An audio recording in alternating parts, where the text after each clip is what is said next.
नमस्कार, मैं हूं आपके साथ सोनिया चौहान। उत्तराखंड की खबरों में आप सभी का स्वागत है। रुक करते हैं खबरों की ओर।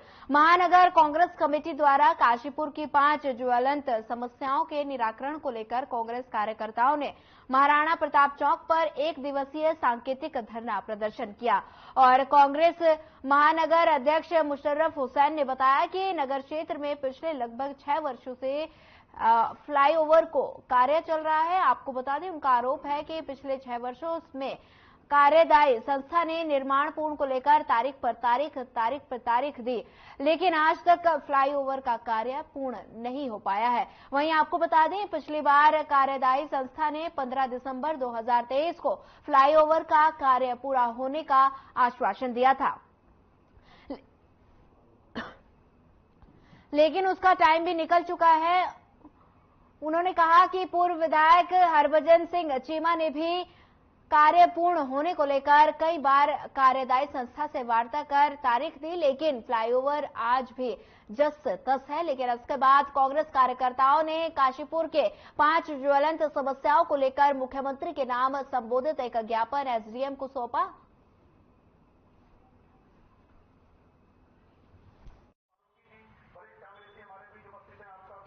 आज महानगर कांग्रेस कमेटी को यहाँ महाराणा प्रताप चौक पर धरना देने के लिए इसलिए बिल्कुल बेहद आतुर होना पड़ा है क्योंकि हमारी राज्य सरकार उत्तराखंड गूंगी और बहरी सरकार है।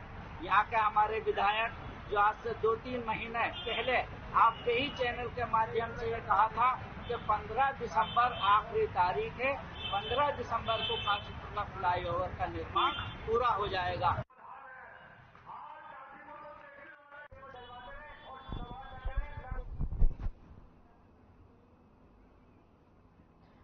उत्तराखंड के चर्चित अंकिता भंडारी हत्याकांड के मुख्य आरोपी पुलकित आर्या की जमानत पर 19 दिसंबर को हाईकोर्ट नैनीताल में सुनवाई होनी है। अंकिता हत्याकांड को लेकर शुरू से ही प्रदेश की बीजेपी सरकार पर हमलावर प्रदेश कांग्रेस पार्टी ने अंकिता के हत्यारोपी पुलकित आर्या की जमानत पर किसी भी कीमत पर नहीं होने देने की प्रदेश सरकार से मांग की है। कांग्रेस नेता गुड्डू सिंह चौहान ने प्रदेश सरकार से मांग करते हुए कहा कि पुलकित आर्या यदि जमानत पर बाहर आया तो वो केस को प्रभावित कर सकता है, लिहाजा उसकी जमानत नहीं होनी चाहिए।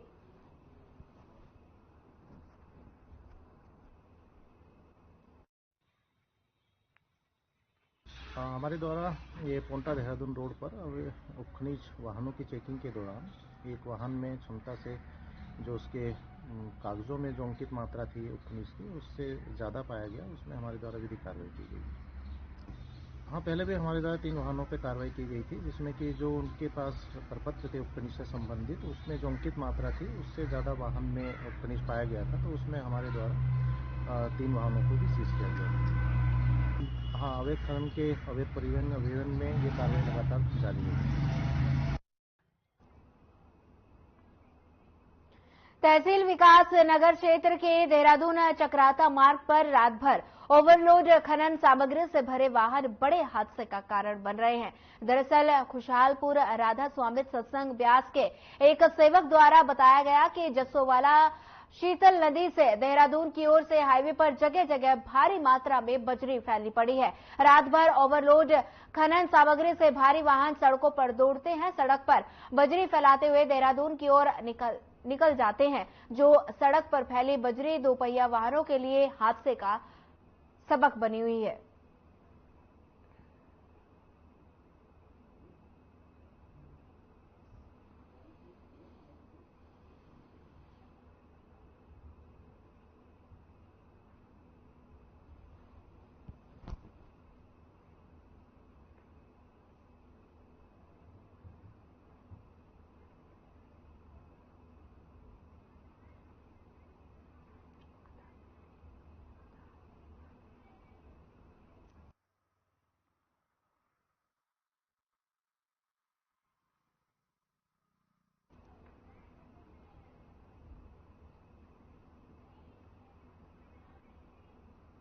चलिए सीधे लिए चलते हैं आपको देहरादून, जहां उत्तराखंड के मुख्यमंत्री पुष्कर सिंह धामी कार्यक्रम को संबोधित कर रहे हैं। क्या कुछ कह रहे हैं, आइए आपको सुनाते हैं।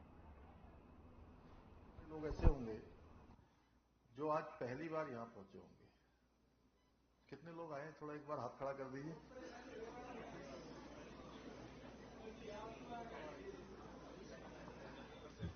आप सब लोग यहां पर पहुंचे हैं।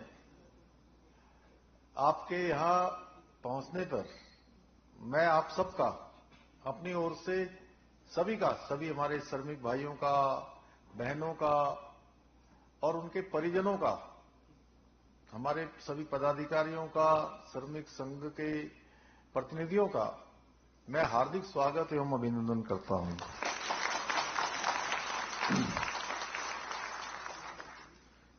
और बाबा बौखनाथ की कृपा से ये सिलक्यारा मिशन जो हमारा सफल हुआ, मैं बाबा बौखनाथ के श्री चरणों में नमन करने के साथ ही मैं आप सबको भी, हमारे जो कर्मयोगी हैं उनको भी सबको मैं प्रणाम करता हूं। आप जैसे कर्मयोगियों के लिए किसी ने ठीक ही कहा है कि जिंदगी को वो गढ़ेंगे जो सिलाएं तोड़ते हैं, जिंदगी को वे गढ़ेंगे जो सिलाएं तोड़ते हैं, जो भगीरथ नीर की निर्भय सिराएं मोड़ते हैं। यह बात हमारे सभी जो कर्मठ और लगनशील श्रमिक भाइयों ने उत्तरकाशी जो सिलक्यारा टनल अभियान था, उस अभियान में उन्होंने 100% सत्य साबित की है, 100% इस सच को साबित किया है। आज हम सब लोग इस मौके पर जो एक ऐतिहासिक कार्य वहां पर संपन्न हुआ, उनको याद करने के लिए यहां पर एकत्र हुए हैं। देखिए, हम सभी ने सिलक्यारा सुरंग की जो 41 हमारे श्रमिकों के साथ एक संघर्ष और समर्थन की कहानी देखी है, जिसमें 17 दिन बाद सुरक्षित निकाला गया।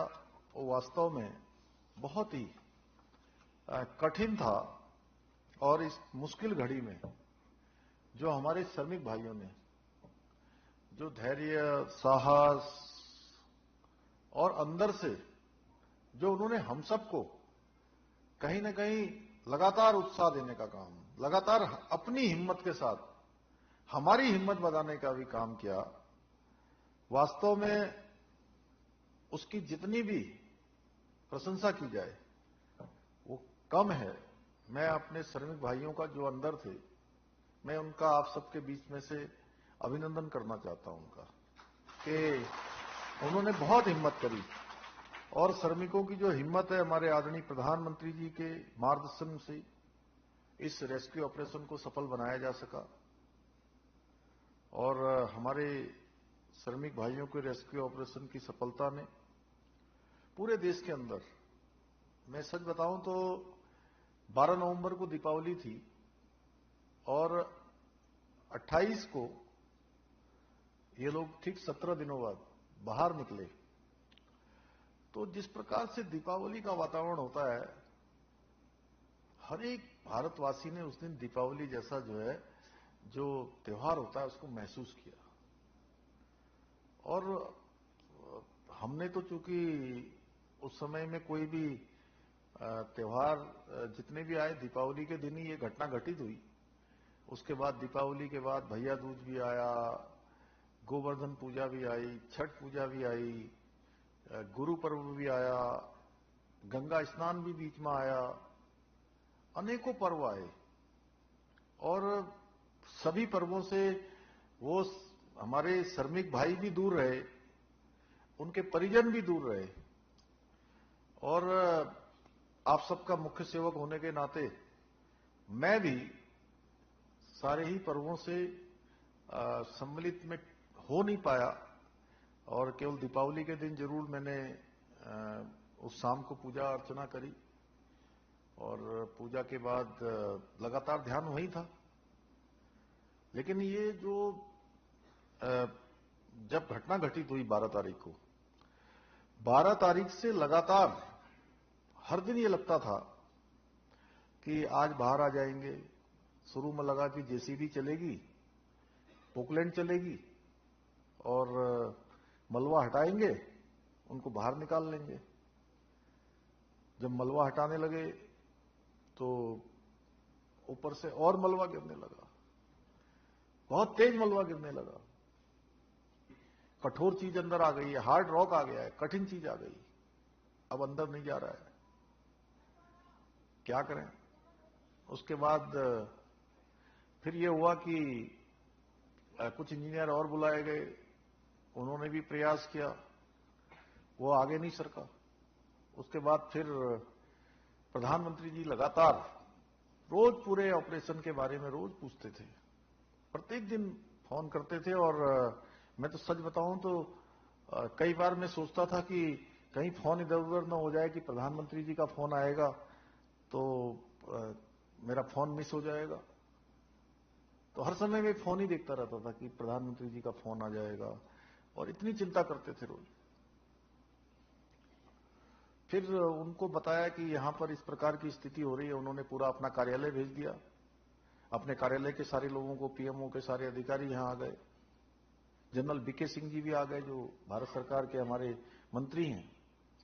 उन्होंने भी लगातार यहां हम लोगों के साथ कैंप कर लिया। फिर आगर मशीन मंगाई गई। आगर मशीन यहां नहीं होती, वो मशीन कुछ इंदौर में थी, इंदौर वाली आई रातों रात। सेना का हेलीकॉप्टर मंगाया गया, उससे रातों रात उतरी वो। और हेलीकॉप्टर भी, वो हवाई जहाज भी एक नहीं, वायुसेना का हवाई जहाज आया, 3-3 वायुसेना के हवाई जहाजों से वो मशीन लाई गई।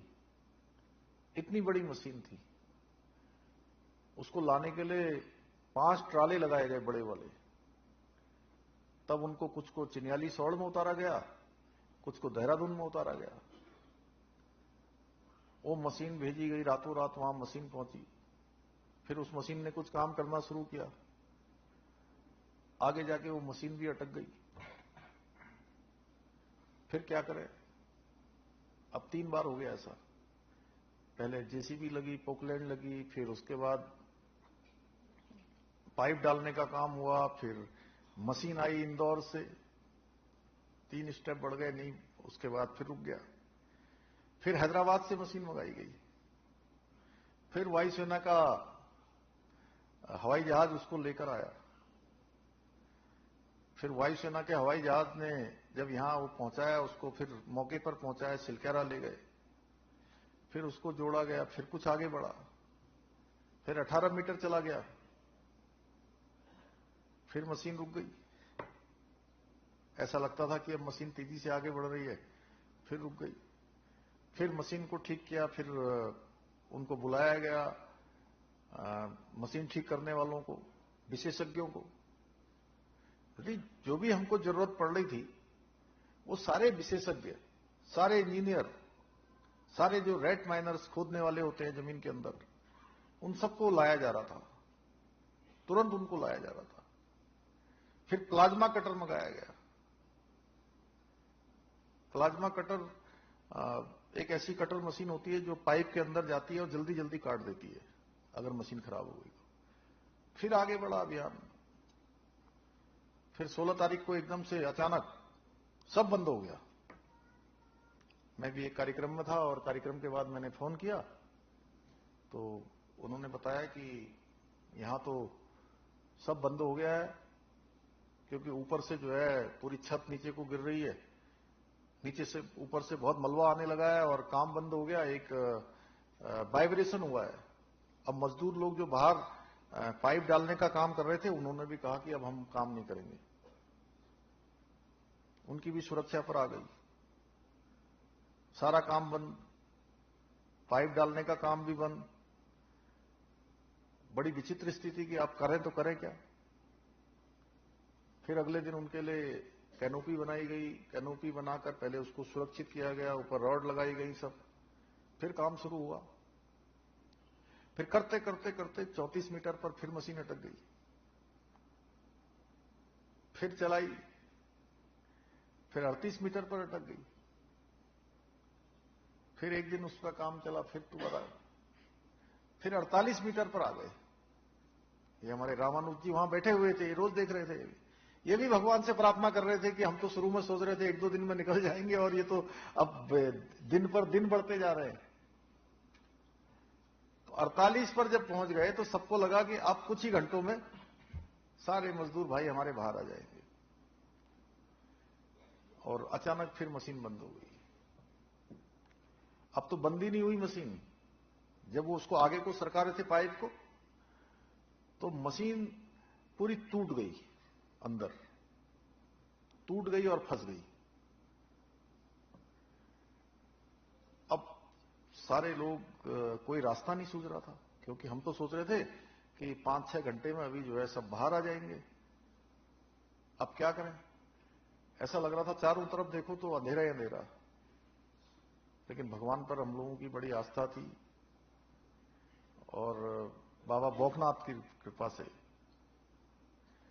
फिर वो मशीन बाहर निकाली। सबको हमने कहा कि भाई दोबारा से जुटते हैं, और मैं सीधे अंदर गया टनल के अंदर, और मेरे मन में विचार आया कि जो हमारे मजदूर भाई हैं, उन मजदूर भाइयों को जरूर मुझे बताना चाहिए कि अब जो हम ये सोच रहे थे कि कुछ ही घंटों में आप निकलने वाले हो, अब कुछ घंटों में निकलना थोड़ा कठिन हो गया है। अब कुछ दिन लग जाएंगे। ये तो केवल उनको जो है उनकी हिम्मत बढ़ानी थी अंदर जाकर। तो मैंने उनसे जब बात करी अंदर जाकर, वहां गब्बर सिंह नेगी, अखिलेश और सबा अहमद, 3 लोगों से जब मैंने बात करी, तो तीनों ने मुझे कहा और कि आप जो है हमारी चिंता मत करिए। मैंने कहा भाई अब इतने पर 48 मीटर पर मशीन फंस गई है, और ऐसा लगता है कि आपको अभी 2-4 दिन रहना पड़ेगा। तो बोले 2-4 दिन नहीं, आप 10 दिन तक भी हमें कोई दिक्कत नहीं है, लेकिन आप हमको सुरक्षित निकाल लीजिए। तो उनकी बात से जो है हमको बड़ी हिम्मत मिली, हमको बहुत हिम्मत मिली। और मैंने सबको आकर बताया कि वो लोग बिल्कुल मजबूत हैं, और उन्होंने कहा है कि आप करिए काम। और फिर हमने दोबारा काम शुरू किया। जब दोबारा काम शुरू किया, रेड माइनर्स जो अंदर जाकर खुदाई करते हैं, उन्होंने खुदाई करी। तो धीरे धीरे करते करते हमारा जो है 28 तारीख को वो दिन आ गया कि हमारे सभी मजदूर भाई सकुशल बाहर आए। और सकुशल बाहर ही नहीं आए, बिल्कुल स्वस्थ आए। हम सोच रहे थे कि वो कुछ घंटों में कुछ घंटे लगेंगे, 2.5-3 घंटे लगेंगे उनको बाहर निकालने में। लेकिन वो 2.5-3 घंटे छोड़िए आप, 25 मिनट में सब बाहर आ गए, क्योंकि किसी के लिए कोई ट्राली की जरूरत नहीं पड़ी। कोई ट्राली नहीं, कोई स्ट्रेचर नहीं, कुछ नहीं। पहले तो हमने सोचा था कि एक एक करके निकालेंगे, तो उसमें ट्राली में उनको पहले उनको वो किया जाएगा, स्ट्रिप लगाई जाएगी, फिर उसको रस्सी को खींचा जाएगा, फिर दूसरे फिर डाला जाएगा, फिर खींचा जाएगा। ऐसे करते करते एक में 5-7 मिनट लगते। वो सब के सब खुद ही चल के आ गए। मैं सोच रहा था कि पहले 4 आए शुरू में, तो अब 4 आए हैं, तो मुझे लगा कि अब अगला जो खेप है वो तो आएगी 20-25 मिनट बाद। तुरंत 5-7 मिनट में जो है 11 आ गए एक साथ। ऐसे करते करते 37 आ गए। फिर 4 बचे। मैंने कहा 4 कौन रह गए अंदर? बोले वो तय किया गया था कि जो सबसे छोटा होगा उसको सबसे पहले निकालेंगे, और जो हमारे जो लीडर हैं इस पूरे टीम के, वो लीडर सबसे बाद में निकलेंगे। तो 4 भी आ गए। भगवान की कृपा से, सबकी बाबा बौखनाथ की कृपा से हमने जो है ये अभियान ये सफल हुआ। इसमें सेना के लोगों ने, एनडीआरएफ, एसडीआरएफ, हमारे तमाम विभाग, सरकारी विभाग, यहाँ के बड़े बड़े विशेषज्ञ इंजीनियर, राज्य सरकार की एजेंसियां, केंद्र सरकार की एजेंसियां, उन्होंने बहुत काम किया। और एक बहुत बड़ा टीम वर्क माननीय प्रधानमंत्री जी के नेतृत्व में ये हुआ।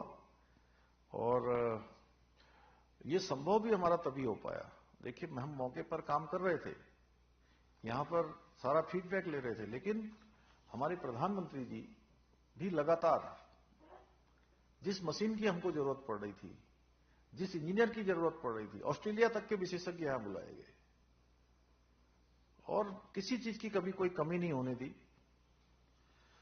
और उसके कारण से हम इसको आज सफल बना पाए। भाइयों बहनों, मैं अपने श्रमिक भाइयों को भी, उनको भी सैल्यूट करता हूं, जिन्होंने विकट परिस्थितियों में अपना हौसला बनाए रखा, अपने को मजबूत बनाए रखा, जिसके कारण से हम इसको ठीक से जो है सफल कर पाए।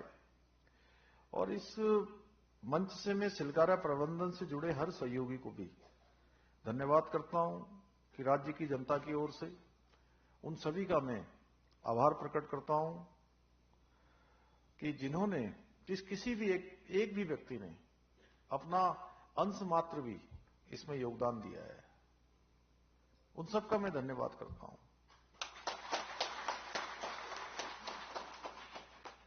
मेरे सभी भाइयों एवं बहनों से मैं कहना चाहता हूं कि आप सबके कारण से एक बेहतर और समृद्ध भारत की जो नींव है वो तैयार हो रही है, या मैं कहूं दूसरे अर्थों में, दूसरे शब्दों में, तो आप सच्चे रूप में भारत के राष्ट्र निर्माता हैं। श्रमेव जयते के मंत्र को ध्यान में रखकर हमारी केंद्र और राज्य की सरकार आदरणीय प्रधानमंत्री मोदी जी के नेतृत्व में हमारे श्रमिक भाइयों के लिए हर संभव प्रयास कर रही है, उनके कल्याण के लिए निरंतर कार्य कर रही है। हमारे प्रधानमंत्री जी द्वारा लेबर्स यूनाइटेड द वर्ल्ड इस सदी का मंत्र हो सकता है, यानी इस मंत्र के साथ आज हमें दुनिया को जोड़ने की जरूरत है।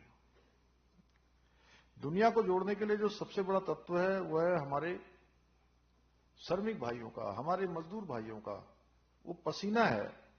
इसमें पूरी दुनिया को, पूरे देश को खड़ा करने की और जोड़ने की शक्ति है, असीम शक्ति है।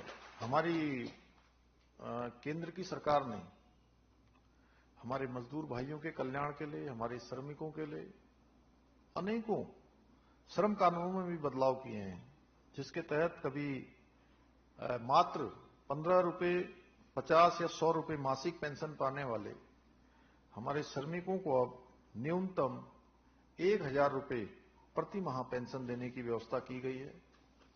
इसके अलावा श्रम सुविधा पोर्टल शुरू किया गया है, जिसके अंतर्गत 8 अहम श्रम कानूनों को एक एक कर उनके सरलीकरण का काम किया गया है। आज हर श्रमिक को एक विशेष लेबर आइडेंटिफिकेशन नंबर भी दिया जा रहा है, ताकि उसकी पहचान हो सके, जिससे उसे जो सरकार की योजनाएं हैं उन योजनाओं का लाभ मिल सके, उसको सहायता मिल सके। साथ ही एक नेशनल सर्विस पोर्टल भी बनाया गया है, ताकि श्रमिक और नियोजक के बीच तालमेल हो सके। इसके अलावा बोनस संबंधी जो कानून में है उसमें भी बदलाव कर हमारे कामगारों को लाभ पहुंचाया गया है। भाइयों बहनों, मैं सच बताऊं तो आप सब यहां पहुंचे, मुझे आज बेहद प्रसन्नता हो रही है कि आप सब लोगों को अपने मध्य में पाकर, क्योंकि मैं भी अपने आप को आप ही की तरह मानता हूं।